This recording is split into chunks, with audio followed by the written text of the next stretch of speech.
মৌসুমীর সংসারে সবাইকে জানাই স্বাগত। শুভ সকালের অনেক শুভেচ্ছা, অনেক ভালোবাসা। আশা করি তোমরা সবাই ভালো আছো, আমরাও ভালো আছি। এখন কিন্তু 6:30 মতো বাজে। তো ঋষিকে আমি 7 নম্বর গেটে পড়তে দিয়ে তারপরে বাড়ি ফিরছি। তো সকালবেলা ভাবলাম চলো একটু ভিডিও করে নিই, গুড মর্নিং জানিয়ে নিই। দেখো কত কুয়াশা। তারপরে আমি কিন্তু বাড়ি এসে গেছি। বাড়ি এসে আবার কিন্তু 8টার সময় আমাকে ঋষিকে আনতে যেতে হবে। তো আমরা এখন ফিরছি। আর দেখো এখানে দেখালাম 7 নম্বর গেট। তো একটু মন্দির আছে, ঠাকুরকে নমস্কার করে নিলাম আর ঠাকুরকে বললাম সবাইকে ভালো রেখো, আমরাও যেন ভালো থাকি ঠাকুর। তারপরে বাড়ি ফিরলাম। বাড়ি ফিরে আমি ফ্রেশ হয়ে একটু চা নিয়ে বসলাম। গরম গরম চাটা খেতে বেশ ভালো লাগছে। আর জানো তো, বেশ 1 মাসের পরে মনে হয় আবার ভোরবেলা আজকে উঠলাম 5:30 পৌনে 6টার সময়। মনে হচ্ছে কি ঘুম পাচ্ছে। আসলে অনেক দিন তো উঠিনি, ইচ্ছা মতো উঠেছি কোনোদিন সকালে, কিন্তু এত সকালে তো উঠিনি। তো যাকে আর ভাবছি তার সাথে কি রান্নাবান্না করব। ঘরে না কোনো সবজি টবজিও সেরকম কিছু নেই। আর এখন আর বাজারে যাব সবজি আনবো ওরকমভাবে একদমই ইচ্ছা নেই। ঘর দুয়ার এমনি খুব আগোছালো হয়ে গেছে। ঋষির স্কুলের প্রোগ্রামটা নিয়ে কদিন খুব টাইম দিতে হয়েছে, ঋষিকে দৌড়াদৌড়ি করতে হয়েছে। তো ঋষি একটু জল বিস্কুট খেয়ে একটু বসলো ইংলিশটা নিয়ে, কেন স্যারের কাছে ইংলিশ করেই ফিরলো। আর দেখো স্কুল থেকে যে ফুলটা দিয়েছিল সেই ফুলটাকে পাশে রেখেছে টেবিলে সাজিয়ে, বেশ ভালো লাগছে। আর জানো তো, নিচের এটা কিন্তু ফুলদানি আমি বানিয়েছি, মানে একটা কৌটোকে ফেব্রিক করে সাজিয়ে কালারফুল করে তুলেছি আর তার মধ্যে ফুলটা রেখেছি। কি সুন্দর লাগছে দেখতে না? তো দেখো আমি একটু কৌটোটাও দেখালাম। আমার হাতের কাজটা কেমন লাগছে অবশ্যই জানিও কিন্তু।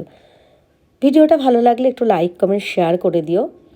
দেখো এবার আমি খিচুড়ি বসিয়ে দিয়েছি। তো ঘরে না নারকেলও ছিল, নারকেল একটু ভেজে সাদা জিরে, একটু শুকনো লঙ্কা, তেজপাতা সব দিয়ে তার উপর দিয়ে আবার ঘি দিয়ে ভালো করে মাখিয়ে নিচ্ছে। আর দেখতেই পাচ্ছ এর মধ্যে ছোলার ডাল আছে, মুগ ডাল আছে, মুসুরির ডাল।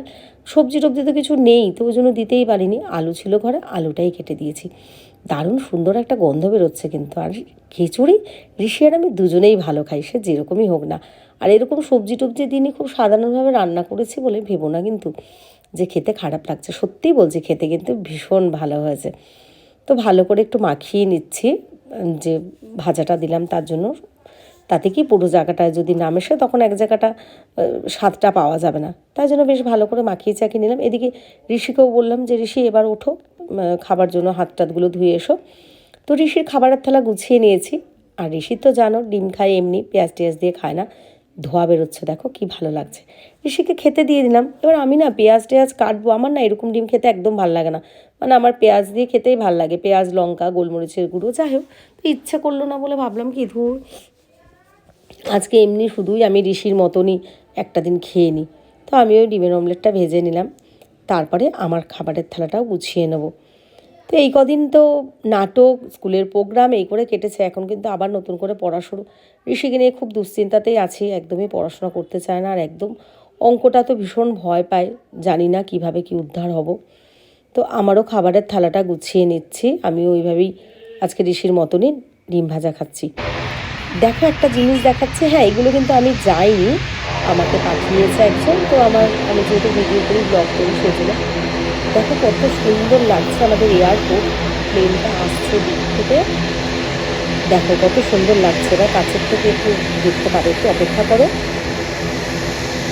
এই দেখো কত সুন্দর লাগছে, এই দেখো, দেখেছো? ভীষণ ভালো লাগছে। তো ভিডিওটা পাঠিয়েছিল, আমার তো দেখে ভীষণ ভালো লাগছে। তাই ভাবলাম যে চলো আমিও একটু আমার ব্লগে আজকে দিয়ে দিই। তো বিশেষ করে কিন্তু এই জায়গাটা কেমন লাগছে অবশ্যই জানিও। ভালো লাগলে ভিডিওগুলো একটু লাইক কমেন্ট শেয়ার করে দিও। আর এই শীতকালটা কিন্তু ভীষণ, মানে খাওয়া দাওয়া ঘোরা ফেরা আনন্দ করার টাইম। আর শরীরও কিন্তু খারাপ হয় জানো তো, যেহেতু একগাদা গায়ের মধ্যে চাপানো থাকে না, পেট গরমটা বেশিরভাগ মানুষেরই হয়। তো সবাই একটু সাবধানে থেকো, ভালো থেকো। দেখো এই প্লেনটা দেখো আসছে, এটা কিন্তু খুব বড়। মানে আমি তো ভিডিওগুলো আগে দেখে নিয়েছি, বেশ ভালো লেগেছে কিন্তু আমার। আশা করি তোমাদেরও ভালো লেগেছে। তো ভালো লাগলে একটা কমেন্ট কিন্তু অবশ্যই চাই।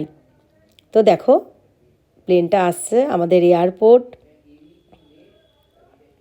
দেখো কত সুন্দর।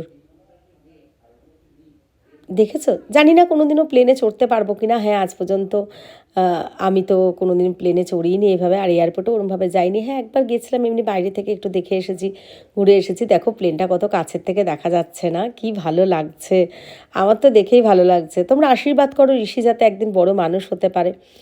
ঋষি যদি কোনো দিনও, ঋষির দৌলতে যদি একটু যেতে পারি। তো আজকের ভিডিওতে সেরকম কিছু তো ভিডিও করতে পারিনি, ভিডিওটা আর কি দেবো ঠিক বুঝতে পারছি না। তো চলো সবাই ভালো থেকো, সুস্থ থেকো, আমাদের পাশে থেকো। আবারও বলছি, ভিডিওগুলো ভালো লাগলে একটু লাইক কমেন্ট শেয়ার করে দিও। আর হ্যাঁ, এখন তো স্কুল শুরু হয়ে গেল, পড়ারও প্রচুর চাপ, একটু ঘুরতে যাব, একটু ঘোরার ভিডিও দেবো ইচ্ছা আছে, জানি না পারবো কি না। চলো ভিডিওটা শেষ করলাম।